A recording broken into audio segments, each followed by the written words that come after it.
Team, we're just dealing with a couple of technical issues here and then we'll kick off as soon as those are resolved.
All right, the technical issues are sorted. I'll open the meeting. I'll just welcome everybody to the Budget Committee meeting for the 19th of February.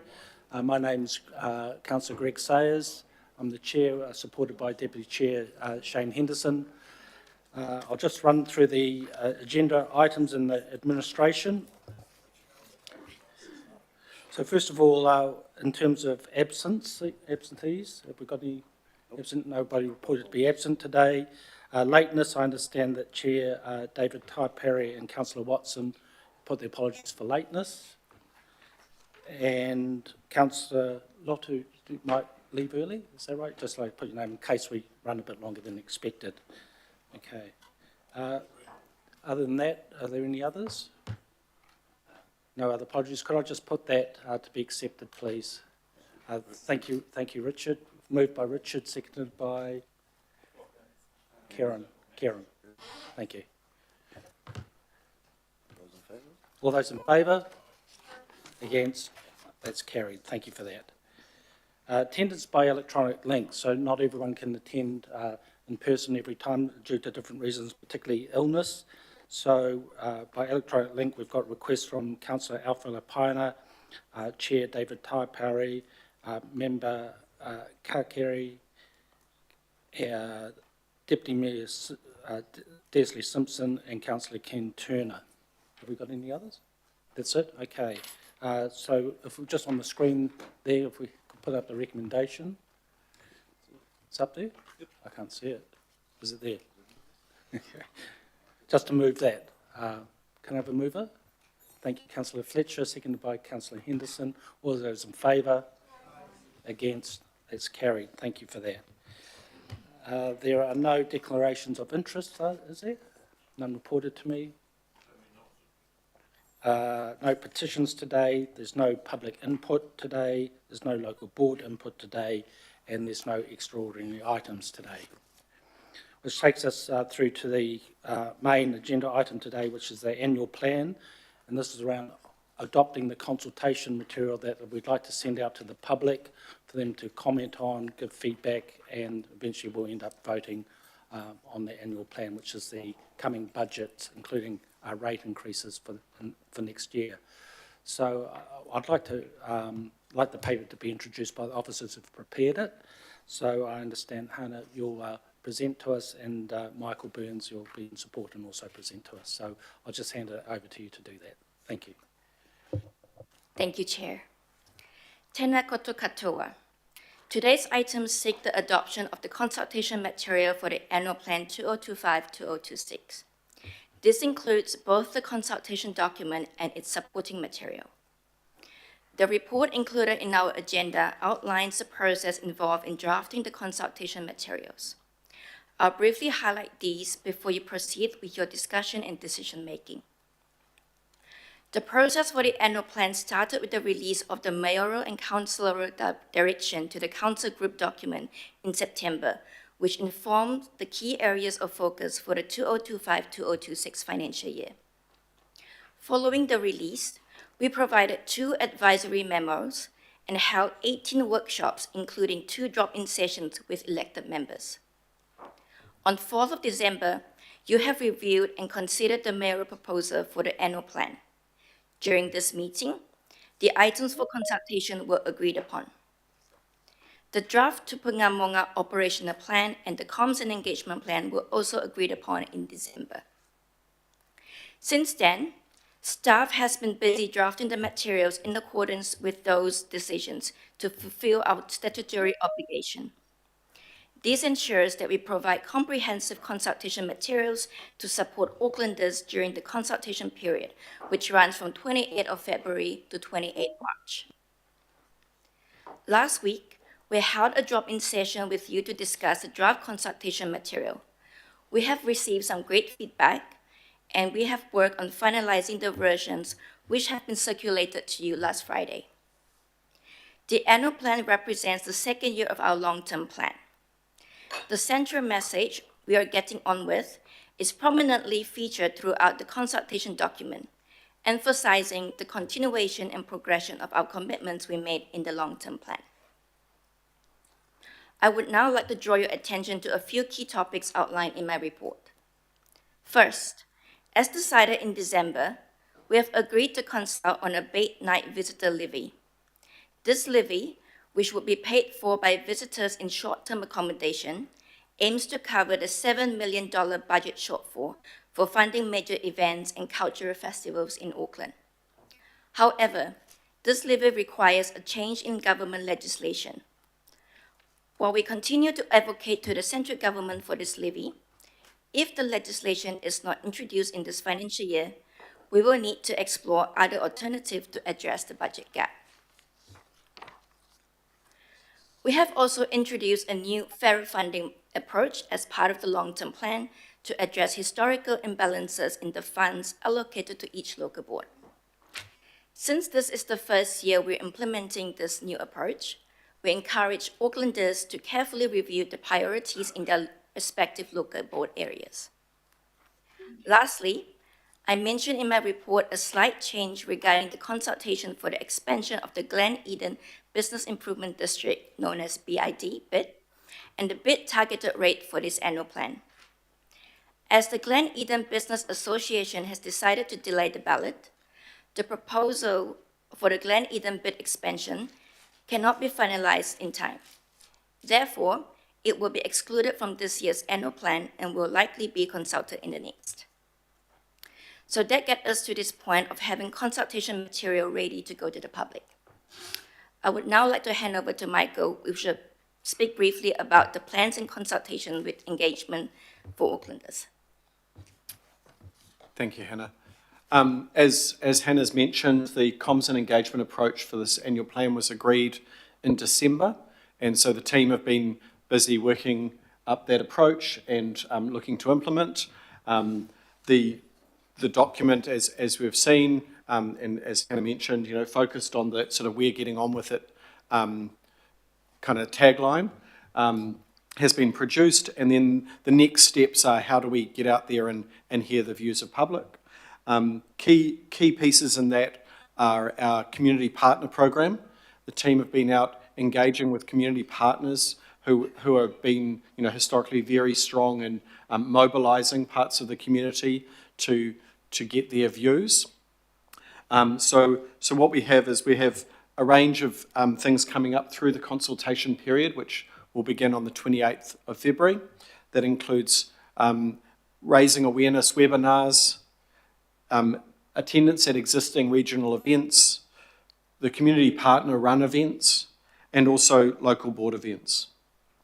So those are the events that we're there to hear from the public and to brief them so that they can provide their feedback. And then on top of that, we'll have the other usual methods, materials available at libraries and council venues, translated materials, and obviously a range of feedback options, both online but also written and verbal options, and then have your say events here with the governing body. On top of that, we've got ongoing Māori engagement plan, which has already begun, and that's part of a continuing conversation with iwi Māori about their desires for Auckland and their input into this planning process. As far as resources available to you, we will be providing an elected member handbook prior to the consultation opening, which gives you material kind of on hand for sort of frequently answered questions, but also includes information about things like how to promote on social media and more detail about the engagement events. So I think that covers that approach going forward, and we're open for questions. Thank you, Chair. Very good. Thank you for presenting that paper. It's normal protocol, just because it's part of the mayoral proposals, the mayor would normally probably move this, Mr. Mayor, and I'm happy to second it as the chair. Okay. Could just record that. And we're going to questions. Open to questions. Ken, Councillor Turner. Thank you. I'm shell-shocked. I'm just sitting here kind of bewildered. Glen Eden bid is going to be left out of consultation. I have been well engaged with both the Te Atatu Peninsula bid, the Glen Eden bid, and the Henderson bid, the Henderson Association, which is far bigger. The Glen Eden bid, what I understood was that they had to meet a certain income threshold of 126,000. They met it. They've been investigating increasing their area, which is fraught with problems. They are a small bid in a town centre which is falling apart, languishing. The whole area feels as though it's left out. And this is the first time I've heard that they're being taken out of a process. I'm sorry to sidetrack this, but why? I don't understand what's going on. What again is the problem with the Glen Eden bid? Why we can't let them feel included? So through the chair, the process around business improvement districts is quite structured legislatively, and it is the Glen Eden Business Association that have decided to delay their ballot. That's the information we have, and therefore we cannot proceed. They instigate the process, and so we follow them. It's not us that's that's removed it from the, we haven't decided to take it out of the consultation or of the annual plan. It has been that business improvement have decided to delay their ballot around the bid. We can get specialists to give you a more detailed response if that would help. Yes, please. The bids were constructed, in my understanding, by council to kind of make it easier for us at our end to deal with areas and associations. There's all sorts of complexity in this, but the reality of the day is that a little obscure suburb, town centre in West Auckland is yet again going to feel that they are of no interest. I understand you're saying I'm shocked and I still got to, yes, please, sorry, send me, I need to talk to someone fast and I'll get onto the bid now too. How long have we got? Is this fait accompli at the end of this resolution, is it?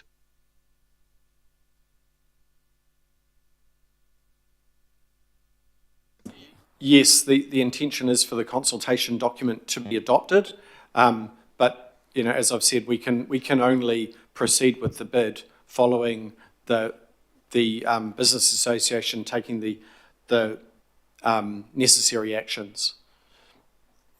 Okay, I'll do what I can. Do what you have to, please. Let me know. This is another example of process getting in the road of reality. Thank you. Okay, thank you. Any further? Yeah, we have further questions. I have Deputy Mayor Desley Simpson, followed by Tony. So, Desley. Thanks, Chair. Look, my question is around question 2 in the consultation document. I mean, basically, we are asking Aucklanders, we're doing central government's consultation for them. We're asking Aucklanders whether they support a bed night visitor levy, but we don't ask them what should happen if that isn't accepted by central government.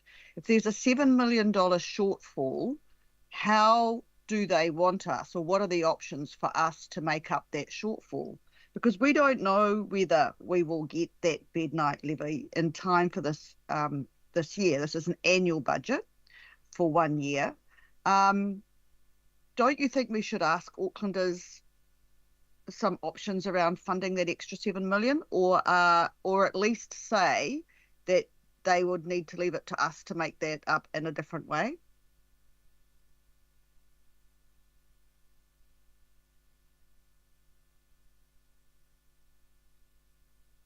So the consultation question is based on the resolutions from December and the budget situation we have, which is where we have assumed this revenue line. And I know there has been considerable discussion on this point, and that the assumption taking this to government is the baseline of our budget. The consultation materials do include other options and other funding options that were presented to the committee in December, and those are included in the supporting information for the consultation. All right, my second question, because I've read the supporting information too, and I know that there isn't time to do what we've done before, and I don't think that was the right thing to do anyway, but Your Worship, are you confident that you'll get this from central government? You're the one that's talking to them.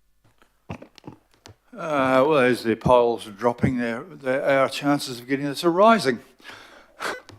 So you can't be certain of anything, but if we present a way out, they will take it.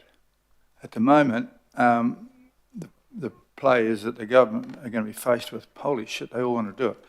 The things that we're asking from the government cost no money.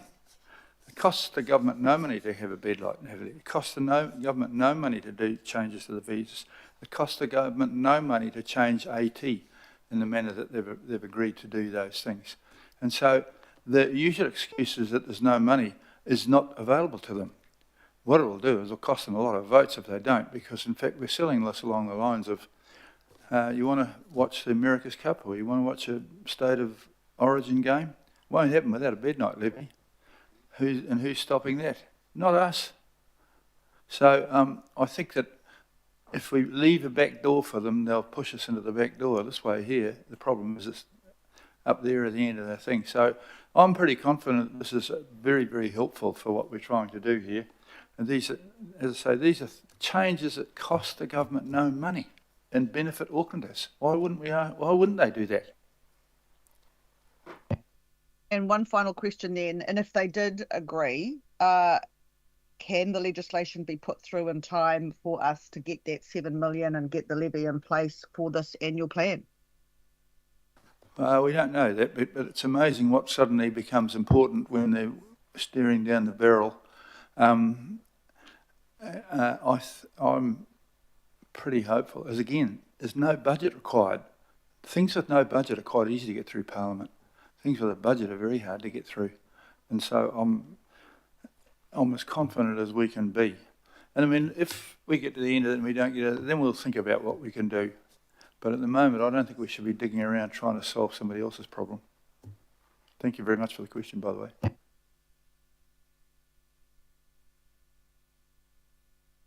Okay, Desley. Yeah, thanks. Okay, thank you very much. Tony, your question. Thank you. Yeah, kia ora. Firstly, Chair, I just want to acknowledge your kōrero this morning on TV. Well said for the people of Kumea. But my question is really around in two parts. There's the question around, and I heard the officer say the intent to engage through this consultation process with mana whenua, with hapu, with Māori entities. I just wondered whether the officers could give me some more confidence around their plan around that, and also just because the words are not, but some confidence in the approach to engaging with Māori, also in terms of getting their views and how they will be incorporated into the final plan. But also, I just, it's not a criticism. I complimented you first, Chair, but it's also, I see the recommendations delegating the technical edits to yourself and the CFO.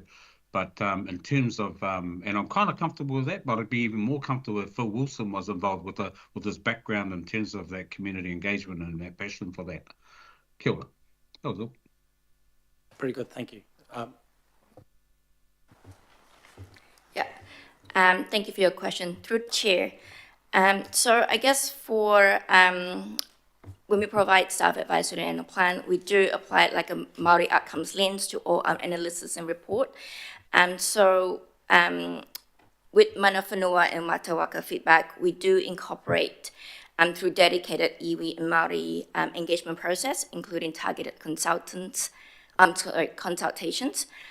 So we do have a specific annual plan, have your say event on the 20th of March, specifically for iwi and Māori to come provide their views to elected members. So I think in addition to the engagement, we will also have activities like community events like Watangi Day, mana whenua and matawaka partner events and engagement, and advertising directly targeting iwi and Māori as well. So we also support these via 4 online hui in February to inform and support mana whenua and matawaka submissions. And we also translated the CD and also have presentation scripts as well in Māori. And then... thank you, but if I could just ask a subsequent question then through the Chair.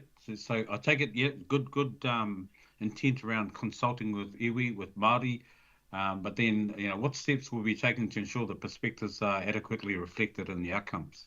That's probably more the important question.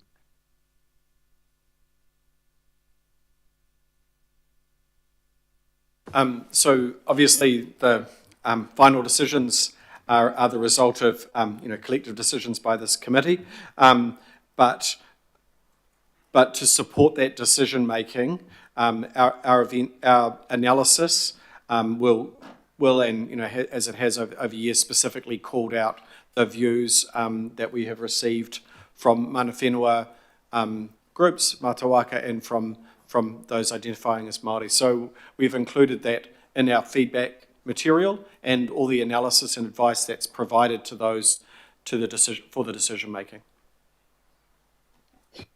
Thank you. All right, thank you, Tony. And also, thank you for your kind comments of encouragement and support for the community. Thank you. Lotu, followed by Councillor Walker. Kia ora, thank you, Chair, and thanks, team.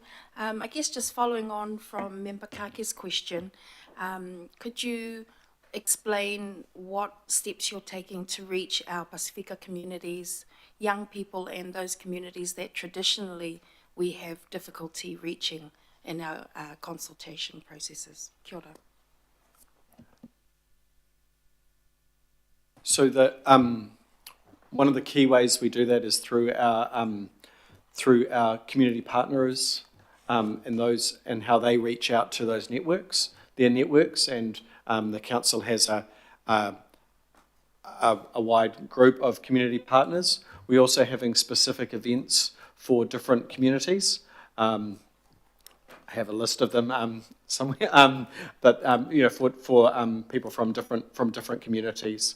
There's a Fijian event, Samoan events, a number of events around the city, and so we have specific events, and also using those community partners who have much better traction into those communities than we can try and hope for on an ad hoc basis. Kia ora, thank you. And if I can request to have those then sent to me or put in my calendar, maybe through my CSA. Kia ora. Thanks, Chair. Thank you for your question. Wayne. Sure. So I heard the answer about the lack of optionality around the bed tax as far as what we're going out with.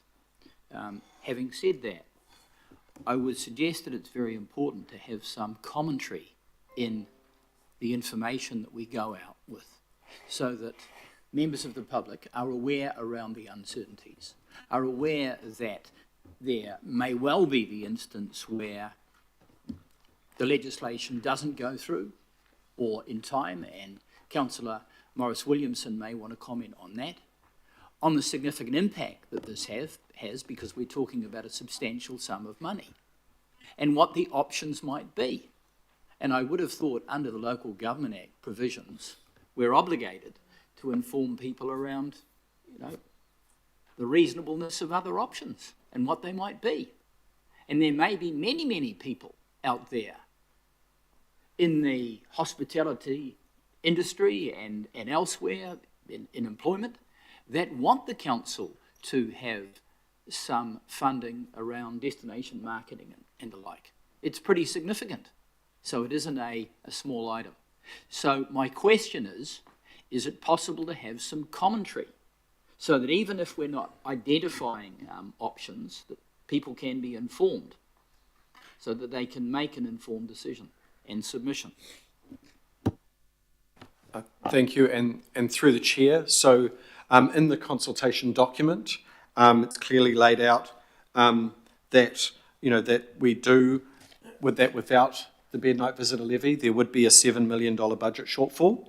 It also states that if we do not address that budget gap, we cannot fund major or regional events, and some examples of the sorts of events that might mean would not be funded. And then also within our supporting information, which is referenced there, that is where we discuss some of the other options that were put to you in December and discussed around other ways in which this could be funded. The other question I've got that just goes to commentary.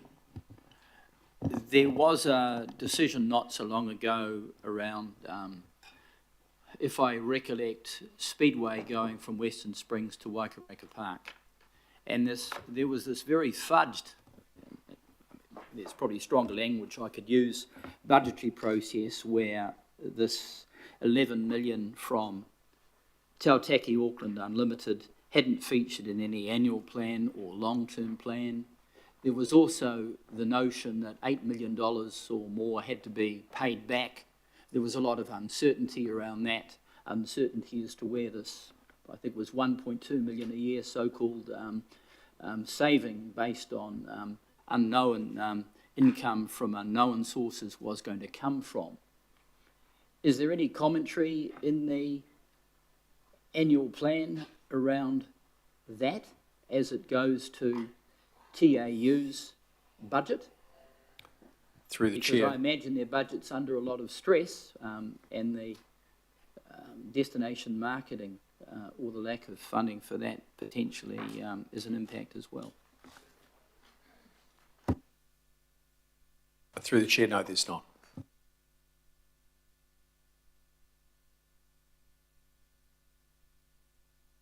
Thanks, Wayne.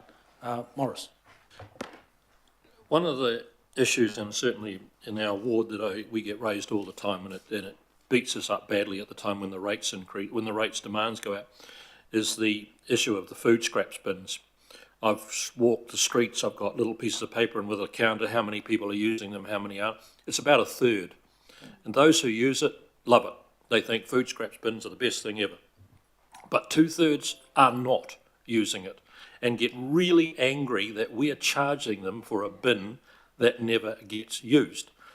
And I would have thought that under question 3, we could have had a move 3B down to 3C and put another one, you know, do you think food scraps levy should be compulsory for everyone or should be optional and only for those who wish to use the service?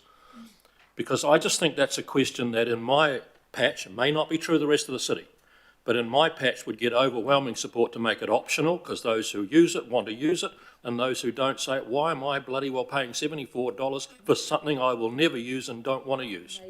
And I would have thought if we're asking questions of something meaningful, that's a question that could be asked. Here, here.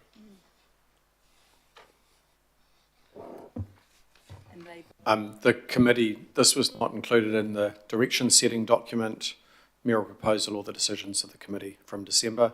This document we've produced here follows those decisions that you've made in December.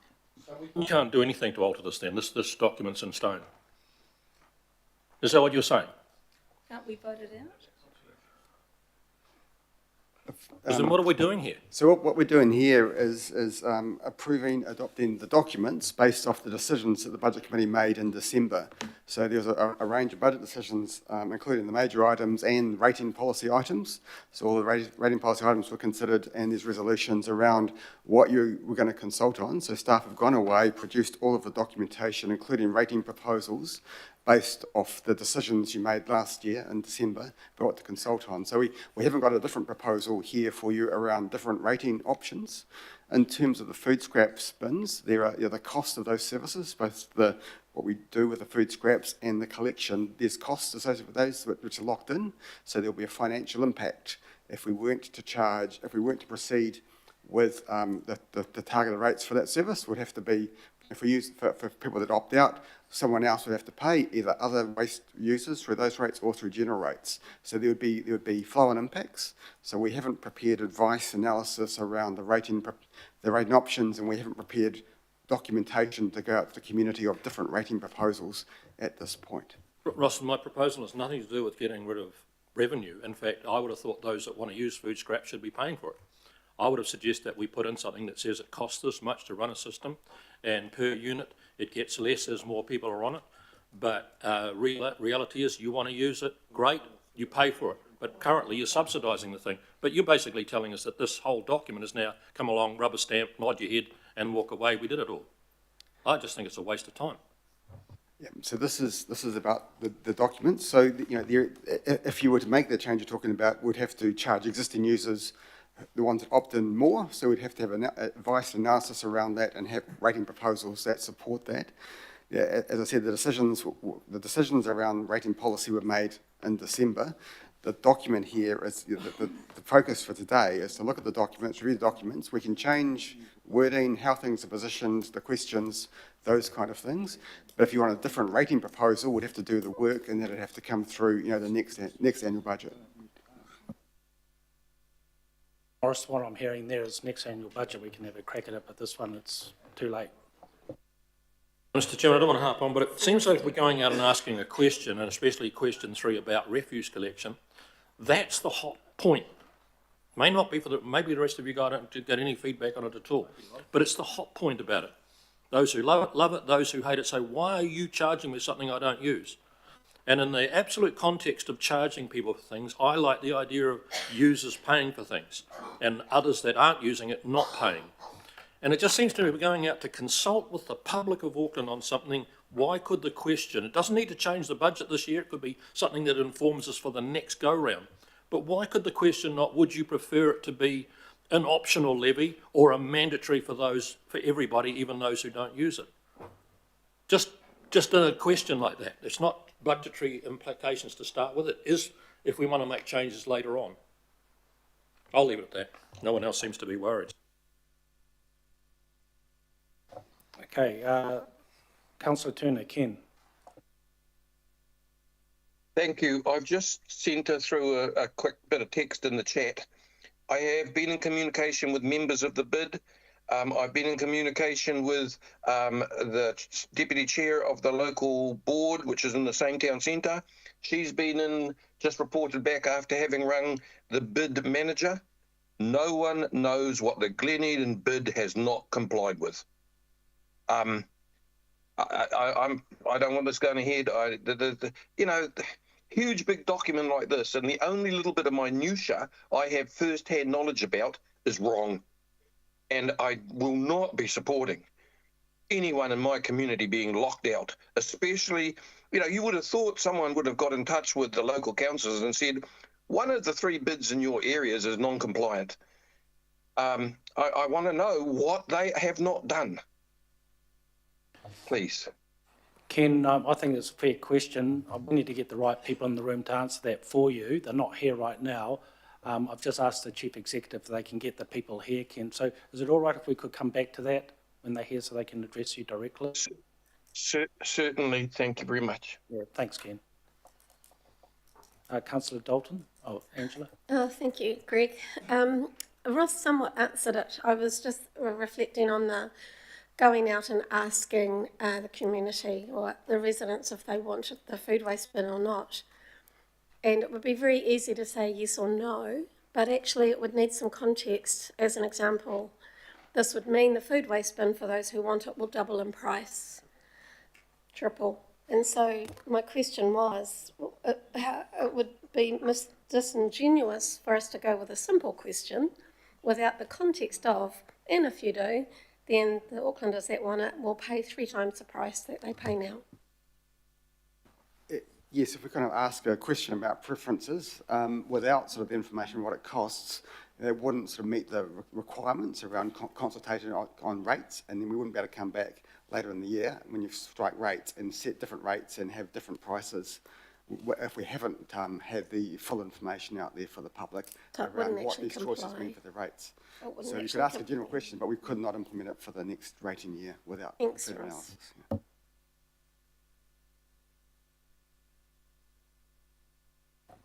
Yeah. Mayor Brown, Wayne. Oh, it's just kind of following through from what Councillor Williamson said. It's an attractive sounding argument, but if you go down that track, I don't use a lot of the things that a lot of people don't use buses, but they're quite happy to pay for them. I mean, I never visit the opera, but we pay for them. I don't go on children's swings anymore, but we provide them. And so we can't really just have 1.8 million different options to select. There are some things we just do, and if you don't use a bin, well, double up your other rubbish and get it back somewhere else. I know it's an attractive sounding argument, what you're saying, but it leads into other things. And so if we go down that one, you can put me down for cutting out my contribution to New Zealand Opera, but I don't think we're going to do that. That you're talking about a general public good provision of things like opera and so on, and you're now talking about an individual service to an individual ratepayer's address, what you get from us. They are so different. Yeah, there are global community goods that we fund, even public transport subsidies. But to go to a particular service that's arriving at your gate and say we're going to charge you whether you use it or not, I'm sorry, I disagree with it, that's all. I want to make it clear. I could well be wrong. Morris, I think probably the advice that because I observe the same thing in my community, I think it'd be a popular thing to probably consult on, but we just need to do the homework on it for the officers. So I think it's something that, should be pursued, but it won't be in this annual plan, but it could be in the next one if we get the work done. Okay. Wayne. Well, I just want to assure Councillor Williamson that he's not the odd one out. There's another man sitting to his left that agrees with him completely. I just make the observation that if less people use it, in many respects it's cheaper because we don't have to pick up cots and all of the other things. In terms of complying with zero waste, people like myself that have a worm farm actually operate a farm Wayne, efficient. to a question, then I can go to comments. I'm getting to that. Okay. More sustainable, more economical option than the council service.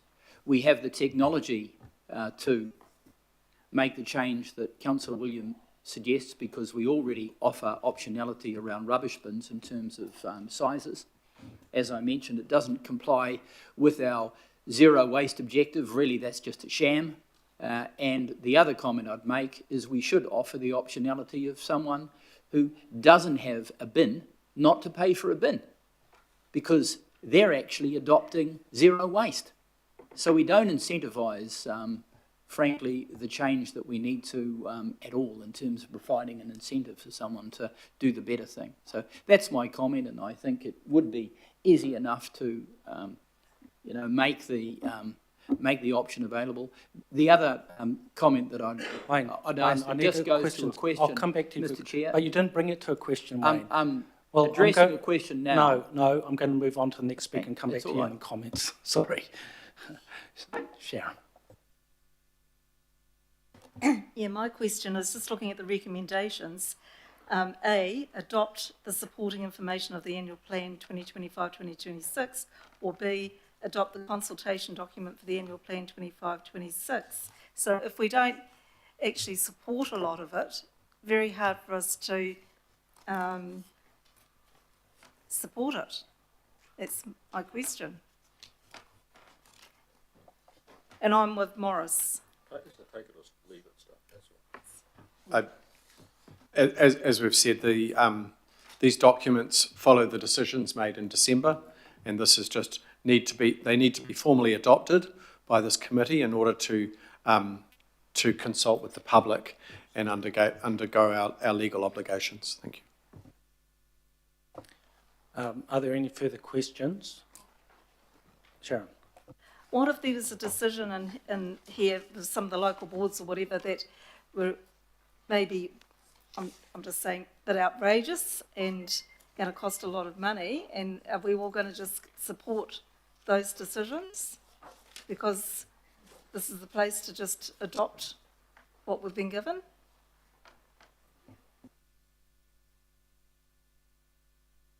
The pieces from local boards, for example, are from their talk to their priorities and they're about reaching out to the public and getting their views on these priorities. And that consultation forms one of the inputs into the final decision making for the annual plan. Thank you for the question. Karen.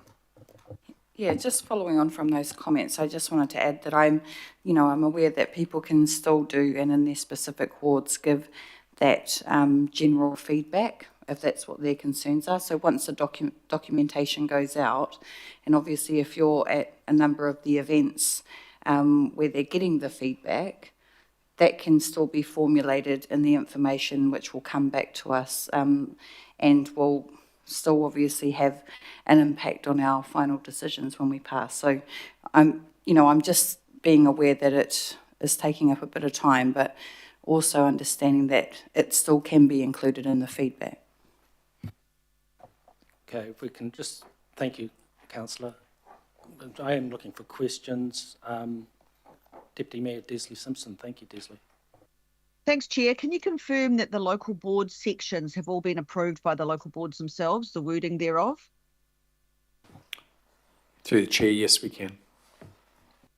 Thank you. And my second question, I'm going back to my question 2, which is still bothering me somewhat, noting that although the Mayor has said he's confident that the government will do this. I'm not sure it'll be done in place for the 25-26 annual plan. And my question is, in the second paragraph of that question, noting that I can either do it here or request that the chair and the CFO look at it. It says a bed night visitor levy requires central government legislation change, and they have yet to agree this legislation. Could we add something like, and this may not be in place for the 25-26 year? And then it goes on to say, we continue to work with central government. Would you be happy to add something along those lines, Chair? I'm looking at the consultation document on page, in our agenda, it's page 209. In the document, it's 167, and if you, it's in attachment B, and it seems to be all covered there, but I'll get the officers to elaborate.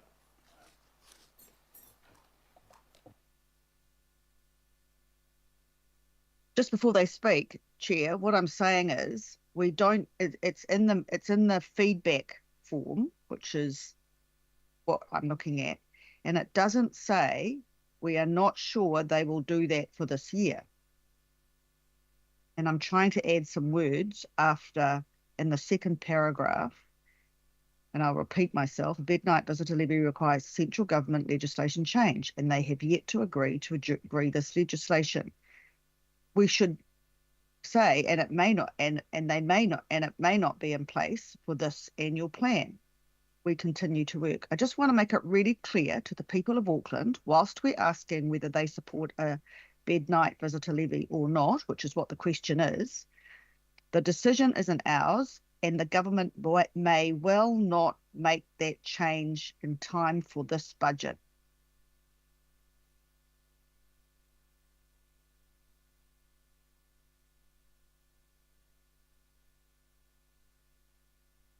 So again, would you be prepared to add some words around that?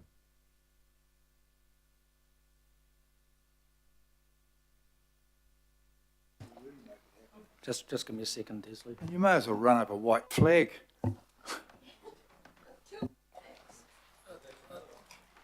It's well, Your Worship, you know, you say often that Wellington shouldn't tell Auckland what to do. What I'm just trying to say is, where you're in this budget, which I support.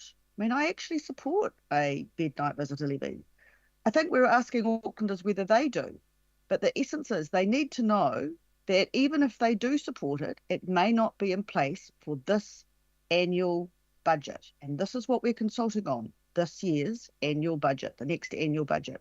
And they need to know that whether they support it or not, it still may not happen. I suppose the key point going back to the resolutions from December is that ongoing engagement with the Crown, and the question here is whether Aucklanders support this as a concept. If implementation, as you pointed out, Deputy Mayor, if the Crown agreed to it, it may be that implementation would miss the 1 July point, and then that would be to this committee, to the governing body, to make some decisions about how they wanted to address that. But the purpose of this question is to follow that recommendation, which is, do Aucklanders continue to support the Council's advocacy for this issue? I'm going to ask, because under C there's some delegations through to the Chair of the Budget Committee and the Group Financial Officer to approve any minor or technical edits. So in terms of what is being requested, could I just ask is that possible within that delegation? But that's not a minor or a technical edit. That's a fundamental change. I'm just going to ask the officers to comment, Chris. Yeah, I guess my comment would be that this information is all set out in the supporting information. We're based, all of this based off decisions made last year. I guess in terms of just how things are phrased and positioned and kind of in the question, I guess that's kind of, it's really a matter for the committee. So we kind of need to take your collective direction on how you want to position these things. I kind of note that it says in here that it notes the government have not yet agreed to this legislation. I mean, implied in that is they may never agree. So it's kind of quite clear that there's a lot of uncertainty about what this might mean for this budget and any future budgets. So we kind of think that the point is kind of is covered, that there's no guarantees about about it being in place for this budget or any future budget. The information is there. So, we've written this based off our interpretation of decisions you made and the direction you've given us last year. If the committee wants to, has got a different view about how they want to present it, now's the time to discuss that. It's probably beyond sort of minor editorial changes. Yeah, I get that, Ross. Thank you.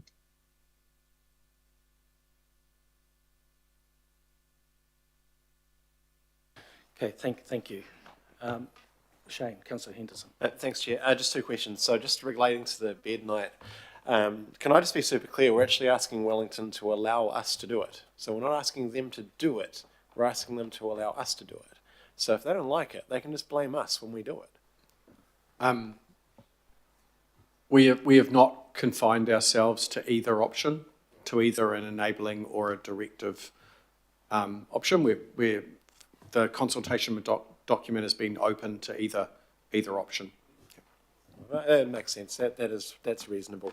Okay, the second one, can I just confirm your advice around the Glen Eden bid that they actually requested the delay themselves? I'll hand over to Alistair, who's the font of knowledge on business improvement districts. It's a very rare day when I'm described as a font of knowledge. Just before you start, perhaps, Alistair, were you online, or do you know what Councillor Turner's questions were as well? I've been given a vague inkling, but if the specific question, if Councillor Turner would like to I'll get him to repeat it. I'll come back to you, Ken, but carry on, Alistair. I'll come back to you, Ken. Point of order, can we get an answer to Councillor Henderson's question, please? Sorry, could you repeat the question on the floor? Yeah, I'll just repeat it. Could I confirm your advice for Glen Eden bid that they requested the delay themselves? That is correct. The Glen Eden bid asked if they could postpone the proposal for them to expand the bid. They weren't confident at this stage that they'd be able to get the numbers. So the bid committee and the manager contacted us and asked if they could postpone that bid until the proposal to expand the bid area until later in the year.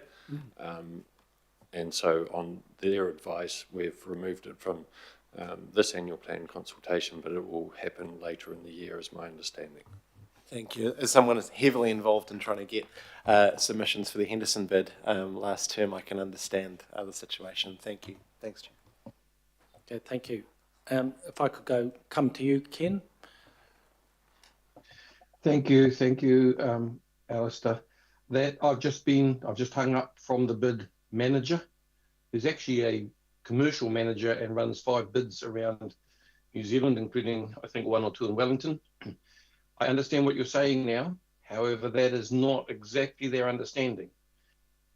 I know that they didn't want to increase their area, and I don't want to get into a bid debate. They didn't want to increase their area. They've been demanded to increase their area to make them get to critical mass.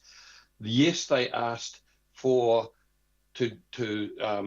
put aside or to postpone the vote on expanding, or that because of the problems that the council has and themselves, they did not know that would come to this position. So I sat here this morning, and that the Glen Eden bid is being excluded from this consultation process. I'm sure that might be just a minuscule thing, but they didn't know that what they asked, they were never informed that what they asked had put them in this position with this process. So I need to make sure that if them being excluded from this process for a reason that I now understand, but they never knew would exclude them from this process, will it have an effect on their budget next year or their ability to be involved in discussion of budgetary changes? My understanding is that they were aware of the impact of their decision to postpone it. Their budget for the coming financial year will just have to adjust so that it'll be set at the sort of based on the targeted rate for the current boundary, and that we will just continue to work with them as they go through the expansion process, which, all going well, will take effect in the following financial year. All right, thank you. I think the teacup is now calm. See ya. Bye. Thank you. Okay. Thank you, Ken. Are there any further questions? Thank you. John.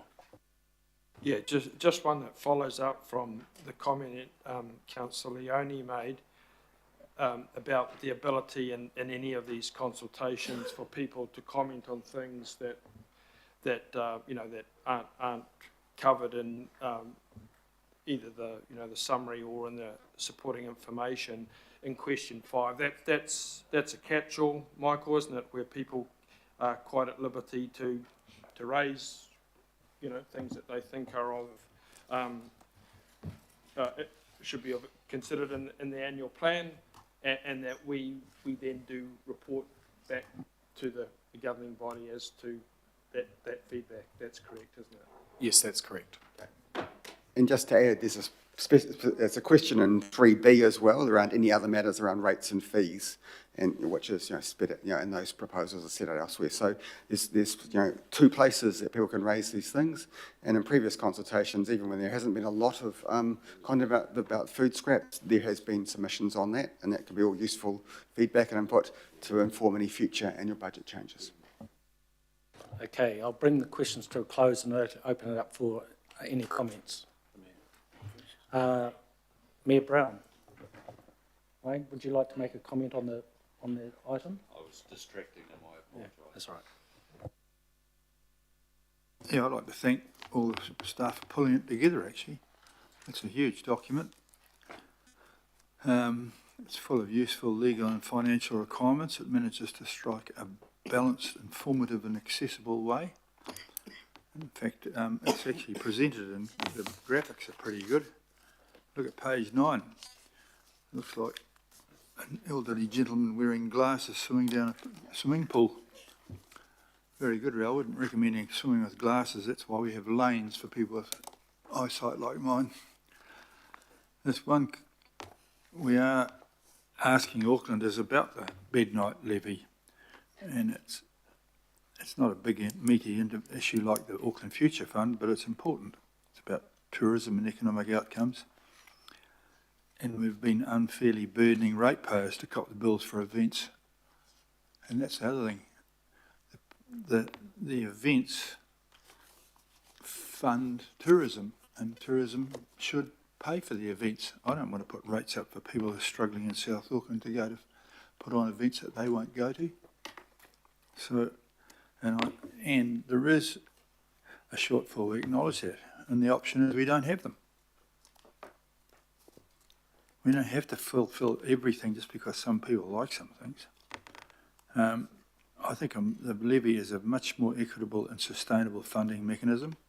And as we've been speaking there, I'm trading with other ministers on my text who are suddenly realising it's probably not going to look too good not to have those things. So don't run up a white flag for me yet. It's going to inform our ongoing discussions. And I'm pretty sure they're going to come to the party. So wherever we land, it's the first step is hearing from the people, and I look forward to hearing from our communities about what they've got to say. And so I think it's a very good document, and I have to admit I generally read everything, but I haven't got through all the local board stuff here. So I'm relying on each council to have had a very close look at their own local board one. But I think it's quite a cool document. It's quite a mixture of clarity and a little bit of wit, and it's eminently readable, really. So well done, and I'm happy to support this, and in fact I'll move its adoption.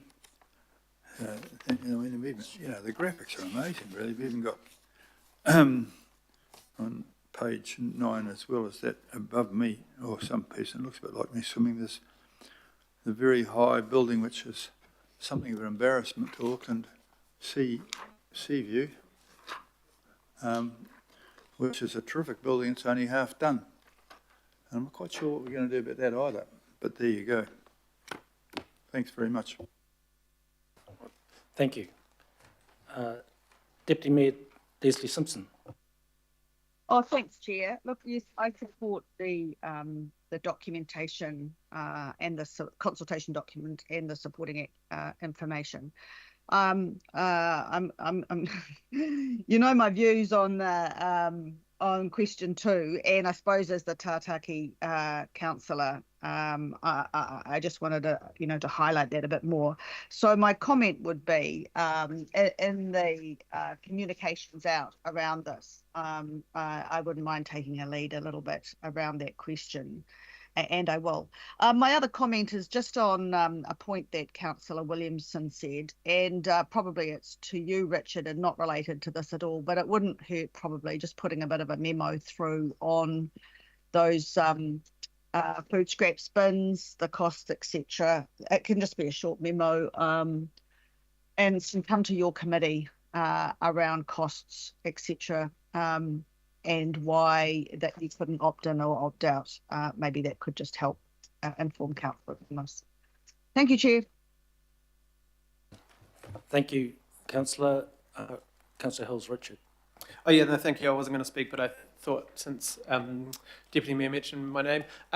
This is a good process. Obviously, this is just approving the forms. We have to do all the debate on what goes in, and I think that was supported by all of us in December. The issues on things like food scraps, we have to look backwards to go forwards, and that's what I think the officers were trying to say.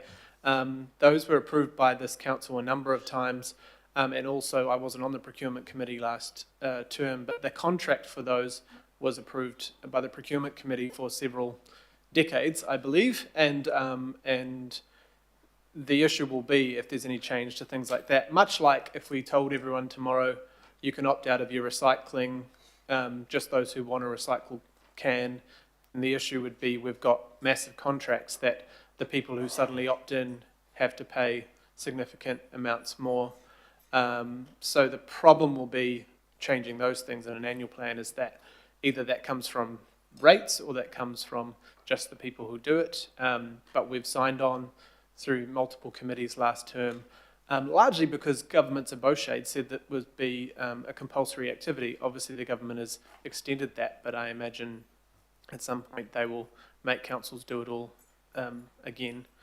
The other issue is just on the events. I think I spoke in December. I do have concerns about that 7 million, but I do want to put it back on government, as the Mayor is saying. We just want the option to do it. The other thing, they announced 30 odd million this week from the border levy, whatever it's called, visitor levy, without, I assume, consultation with the Mayor or anyone in the city. Yes, there's some spending for Motutapu and Rangitoto, and I'm sure we appreciate that, but I think the 30 million is replacing a $30 million cut from DOC the week before. So in my opinion, some of that budget should be going in the interim to major events and cultural activities until we can get a bed tax or visitor night levy, whatever the right word is.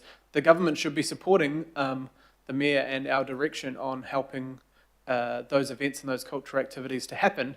You know, they all turn up to our events, MPs of all colour shades, parties and ministers and the corporate boxes and all sorts of things, so they come and enjoy everything that economic impact brings with the GST and income tax as well. So I think surely in the next few months we could have some sort of interim funding to help us with those events. We've had them before with COVID, etc. We sure know the economy needs it.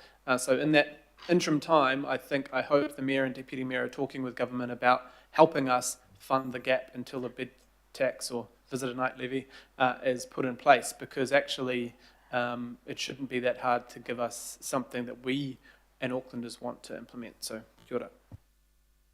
Thank you. Councillor Fletcher, Chris.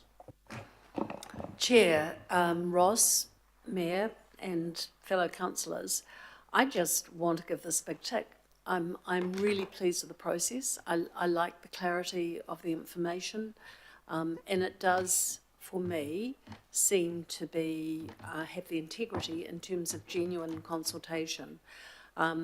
So it's about as much consultation with the community, but it's a negotiating government document as well.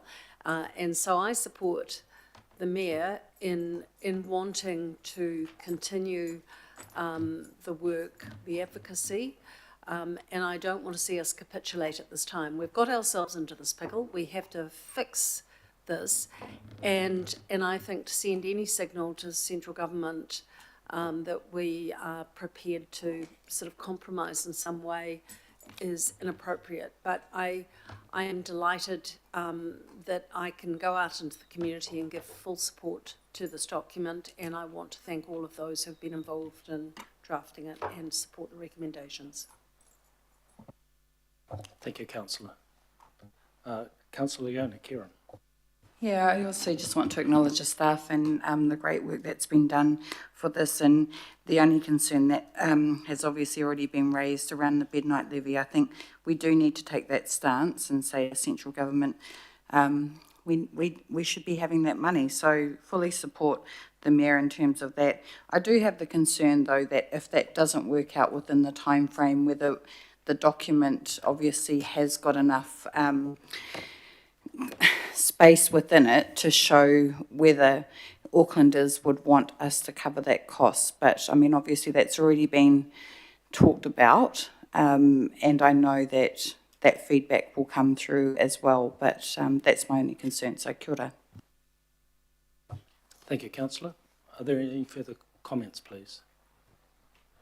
If not, I might just close with a closing comment as Chair. And that's just to acknowledge the work and effort put in by everybody around this table, including the members of local boards, the mayoral office, the Mayor, the Deputy Mayor, and you as councillors and Independent Māori Statutory Board members as well, to land today at a point where we feel confident enough to go out to the public and consult on next year's budgets, rate increases and other items. So thank you for your efforts. I want to acknowledge each of you, and thank you.